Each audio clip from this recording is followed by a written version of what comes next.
Welcome to the Black-Liberation.Tech podcast, brought to you by Jordan Nuance LLC and hosted by Dr. Renee Jordan. This podcast is a accumulation of Dr. Jordan's dissertation work and her passion for empowering Latinas, Afro-Latinas, Black women, and girls to navigate the academic and professional worlds with confidence and success. Whether you're a mother or a guardian guiding a child through grades 6 through 12, an undergrad or grad student, someone working on a dissertation or thesis, or simply looking to carve out your niche in the career landscape, this podcast is for you. Each episode, Dr. Jordan shares her story, offers invaluable advice, and provides practical coaching to help you thrive in school, work, and beyond. Join our community on patreon.com/Black-Liberation.Tech and become a member for as low as $5 per month. As a member, you'll gain exclusive access to live recordings, impromptu academic and career coaching, and a network of like-minded individuals committed to mutual support and success. You're also welcome to follow Black Liberation Tech on YouTube, Instagram, Facebook, TikTok, and LinkedIn, or Black Lib Tech on X, formerly known as Twitter. Visit Black-Liberation.Tech for even more information on Dr. Jordan's adventure in Inglés o Español. Tune in, get inspired, and let's embark on this journey together. Welcome to Black-Liberation.Tech, where your success story begins. Hello, everyone, and welcome back to another episode of the Black-Liberation.Tech podcast. I am your host, Dr. Renee Jordan, and today I'm going to take a look at another blog post from June 2018. This one is called Following Trails of Literature. All right. While taking a pause in the middle of the week, I picked up Letter to My Daughter, a recent purchase also connected to the writing retreat. Long story short, Flat-Footed Truths Telling Black Women's Lives includes an entry by Alice Walker, Looking for Zora. Soon after reading this entry, I received a notification that Howard University recently published a Zora Neale Hurston manuscript, Barracoon, the story of the last Black cargo. And then while purchasing this book, I decided to pick up another book from one of my favorite authors, which led me to a list of books by Maya Angelou. Interesting enough, during the writing retreat, I included a letter to my mom in my manuscript. When I read the title, Letter to My Daughter, I thought to myself, she has a son, not a daughter. At any rate, letters have recently taken on greater meaning, and so I made my purchase. Things that make you go, During my 2-day read of Letter to My Daughter, I had an enormous revelation. I realized that I was not a writer who teaches, but a teacher who writes. Angelou, 2008, pages 118 to 19. Wait, those were her words, not mine, but they seem to be taken from the same recesses of my mind and brought forth directly to my line of sight. What just happened? I am no longer in the classroom and still refer to myself as a teacher. One of the more recent compliments that I received was from the human resources talent manager. She said that I was such a good teacher. I'm in grant administration and still teaching. Regardless of how your physical position in life changes, make sure that you practice your calling wherever you find yourself. Do not limit your practice to the narrow confines of systematic constructs established before you arrived. You were made to fulfill your calling and not simply fill a space erected by someone who does not know you or your purpose. Another Flat-Footed Truths entry to Miss Ida B. with Love by Miriam DaCosta Willis includes a series of letters from the authors to Ida B. Wells during her writing process. There are obvious connections between this text and what I share above, but I do want to lift my blog post here for consideration. When I started my website, this is round 3, I think, I decided to focus my blog on what I would want to share with my nieces and others who are navigating academia. Although there is nothing top secret here, I do hope that learning is taking place. In short, this blog post reminded me that I've read a lot of good books, and those good books have a way of impacting how you write. So you might not use their words, but you think about how they make you feel. You think about how they make you think. You think about what time and place and space you were in when you read them. What was going on in your life? What did those books and readings touch on that impacted you? Whether it changed the way you thought about a situation, whether it opened your mind up to think about things differently, whether it allowed you to reach some closure about things that you didn't have control of. One of the things that I was dealing with, once again, was the death of my mother. That was significant. No one had ever talked to me about such things before, but I did get solace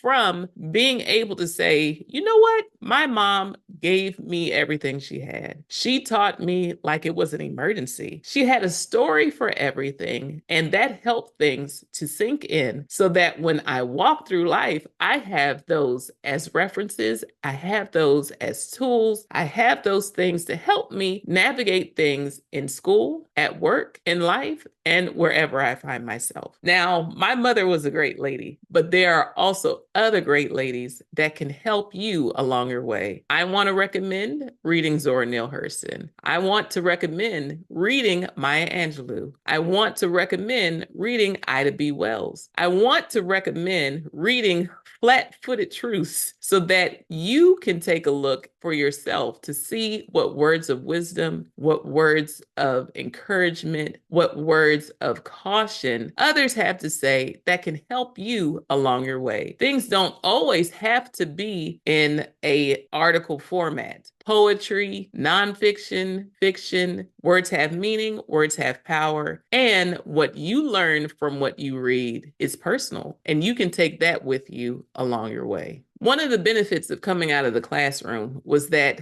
the work that I did had impact on the classrooms that I could not reach as an individual teacher. In other words, when I got to become an instructional technologist, I was able to work with 180 faculty on their classes. That meant I was able to reach far more classes than I would ever see. When I got to Title III grant administration, I was able to impact classrooms and learning spaces with over $4 million a year. That's a lot of money. That's a lot of impact.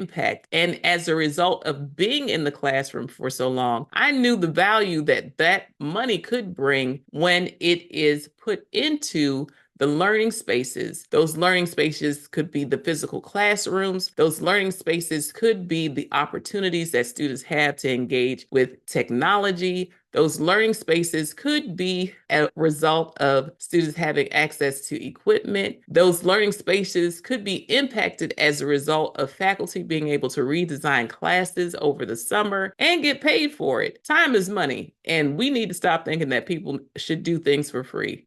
When it comes to education, time is still money. And money also invested in professional development of faculty. All of that has a trickle-down effect in impacting what goes on in classes, in classrooms, labs, and student work. And so I have been able to make a great difference at my institution. Now, when I moved on to my next position as an associate director that not only oversees grant funds, but manages and coordinates different programs that happen in order to broaden participation in computing, I'm able to reach even further. Not only am I supporting faculty, not only am I supporting students, these students and faculty are across the nation, and I'm able to go and see them in these different places and spaces in ways that I wasn't able to before. Why are you sharing this, Renee? I'm sharing this because an instructional technologist did not come to my career day